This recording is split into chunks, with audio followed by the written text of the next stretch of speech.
served 2 terms on Wallara Council, and at the present time, from last September, he took Sylvia Hale's place in the upper house of New South Wales. Please welcome David Shoebridge, MLC.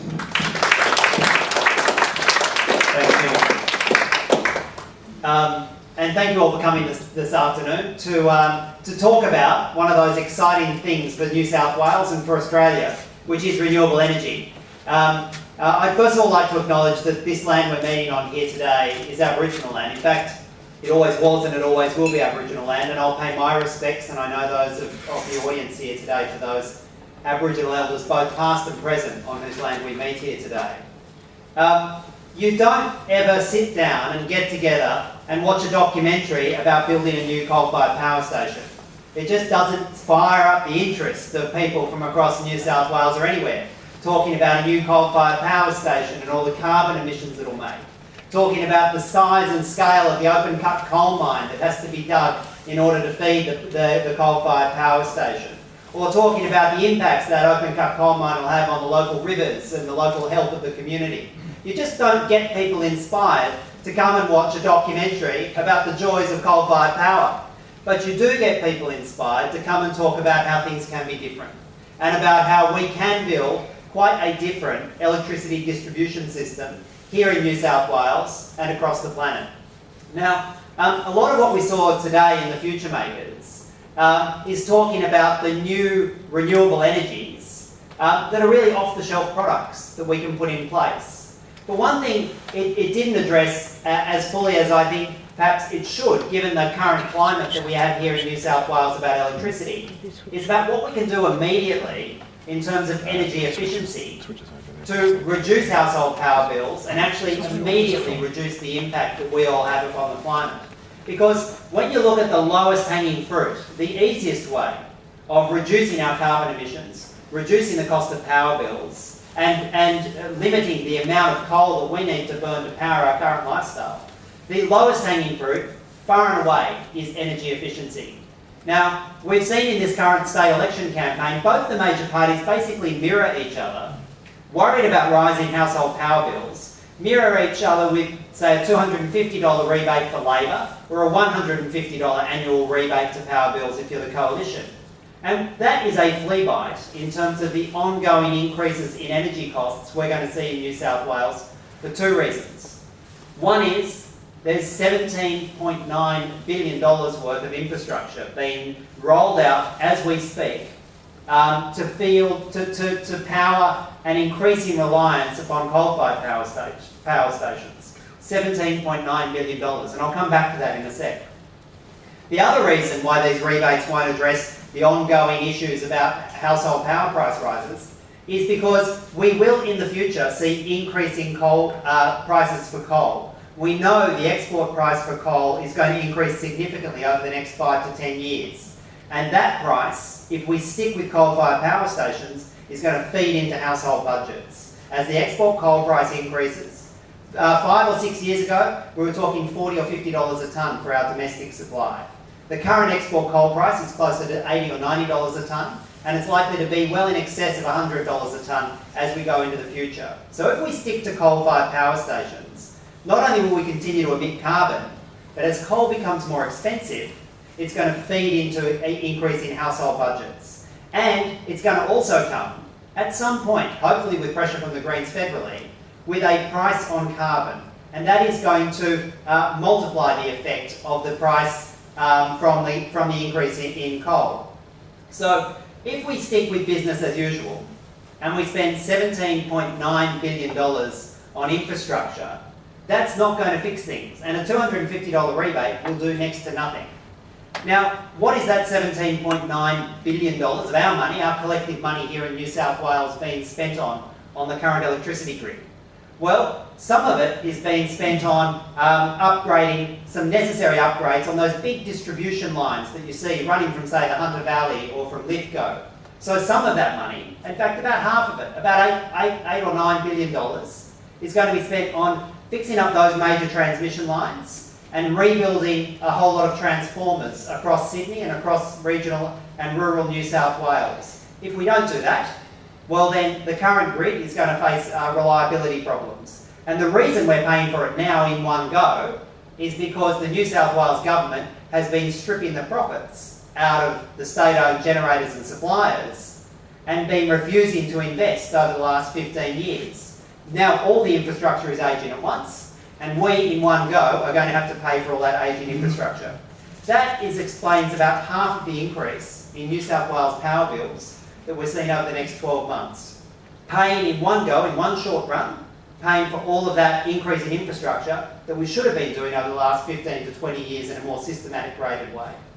But there's another $5 billion that we're going to be spending collectively on upgrading the grid, making the capacity, particularly in Western Sydney and Eastern Sydney, Northern Sydney, making upgrades to the grid feeding into those parts of Sydney, about $5 billion upgrading that grid for 3 afternoons power supply a year. That's what we're spending $5 billion for, because maybe 3, maybe 4 afternoon power supply a year, because it's been upgraded to meet with something called peak demand. And peak demand is those 3 hot afternoons and early evenings that we get once a year, or sometimes we saw this year 7 days in a row here in Sydney, and perhaps as we have heat waves it might increase slightly, but we're talking 3 or 4 days, 3 or 4 afternoons a year where everyone turns on their air conditioners. And when everyone turns on their air conditioner at once, because it's bloody hot, we get this enormous suck down on the grid. And for really, we're talking 3 or 4 afternoons power supply, we are going to be spending collectively $5 billion to meet that energy demand. It's a remarkable thing if you think about it. And that the Greens say, is an extraordinarily wasteful application of scarce public monies. We're also going to see about another $2 billion being spent on upgrading the grid, not just to make the current system work better, but to ensure we can have additional energy coming into Sydney, because they expect we're going to continue to have energy consumption growth here in Sydney in particular. So there's an assumption that we're going to have more energy fed into Sydney, and we're also building for that peak 3 afternoons a year. So that's about $7.5 billion together, that package, for that growth in electricity demand and 3 afternoons power supply a year. If you ask any rational planner if that's a rational expenditure of scarce state dollars, anyone who's looked at it says absolutely not. Because for a fraction of that cost, if we invested in energy efficiency programs, if we just gave low middle income households an active cash bonus or a cash rebate when they were buying energy efficient appliances, and we did that in an aggressive fashion with a pool of money of even half the $7.5 billion, we would radically reduce the amount of energy use over the next 2, 3, 4 years. We would avoid the need to have to spend the $5 billion to deal with that peak afternoon demand. And we do so by reducing the amount of power that households use, reducing their power costs because they'll be using less power, and also reducing the carbon emissions that we've been reducing. So it's a far more rational expenditure to invest in energy efficiency, reduce household power bills, reduce the need for additional coal-fired power, and we can have ongoing savings, because once you buy an energy efficient appliance, that'll give a household a saving over the entire life of that household appliance. And the Greens also say a pool of money should be available for interest-free loans for small business when they're making their investment decisions, when they're doing their office fit-out, when they're doing their small business fit-out. There should be available a pool of low or no interest loans to build energy efficient appliances into your business at the start. Because if we do that, they will most definitely have the savings over the lifetime of their business, and they won't be robbed of their capital at the front. We say with that series of packages, we can save households over the next 2, 3, 4 and 5 years in the order of $500 a household from their energy demand, from their energy costs. Not only do we save household bills, but we also save the planet because we reduce the amount of power we're doing, and we save roughly around $7.5 billion that we'd otherwise spend on simply that three afternoons peak and the increased power bills. It's a far more exciting long-term solution to the issues of the rising costs of power and the rising carbon emissions than a $150 annual rebate or a $250 annual rebate. which would just be a flea bite in terms of household budgets. But we also know that we need to move beyond this coal-fired power generators that we have here in New South Wales. And we've seen from this documentary a series of really exciting technologies that are potentially available to roll out here in New South Wales. We see the amount of solar photovoltaic that's available. We see the prospect of wind and hot rock energy. Well, I can tell you all now tonight, this afternoon, that tomorrow in our Greens launch, our Greens state election campaign launch, we are going to be talking about one of those technologies you've seen here in this Future Makers documentary here today. We're going to talk about a well-costed, a very clear, a very viable way of delivering one of these technologies in New South Wales over the next 4 years. We're going to talk about how New South Wales can pick up one of these technologies and be a world leader and start to build here in New South Wales on well-costed, viable, baseload, renewable energy that we can be supplying to the grid for the next 30 years from these 3 facilities that we say, the Greens say, we can build with current technology, on current prices, and produce baseload renewable energy. Now, I've been barred from telling you what exactly it is until the launch tomorrow. But we are going to be announcing the package. It's an exciting package, and we'll be announcing it at the Greens campaign launch at 11:30 tomorrow. You're all welcome to attend. In fact, please do attend. It'll be at the Balmain Town Hall. But the Greens have a vision, a different vision for our economy. We say we can, instead of seeing our technology shipped off to China and used in an industrial revolution part 2 in China, we say we should be investing in that renewable future now.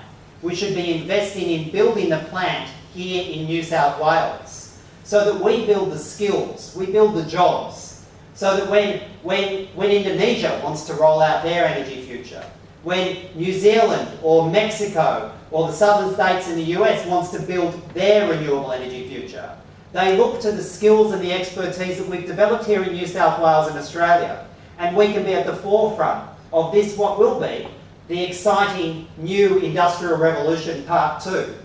We will only do that if we have a government with some foresight that invests now. Because I can tell you now, the Spanish government is investing heavily in this kind of technology, and they're getting a head start on us. South Australia just announced targets that in 4 to 5 years, 20%, I think it's 19 point something, % of their state power will be supplied by wind in South Australia. We are languishing here in New South Wales because we have a coalition that's wedded to a campaign of fear rather than a promise and the hope of renewable jobs here in New South Wales. I can tell you now that these kind of technologies are increasingly being the solution to the growth in demand. But more importantly, when you marry it together with energy efficiency, we can make the savings now. We can build the renewable energy future. We can do it, though, only if we're going to have politicians of some foresight. Now, I know that Mark's going to talk about the carbon tax and how that feeds into some of the state political debate, but also some of the future for renewable energy. And I think, Mark, you're going to speak now, and then we're going to have questions afterwards. Is that right? So thank you very much for coming.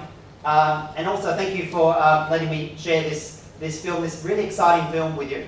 As I said, no one gathers together on a Saturday afternoon to see a film about a coal-fired power station.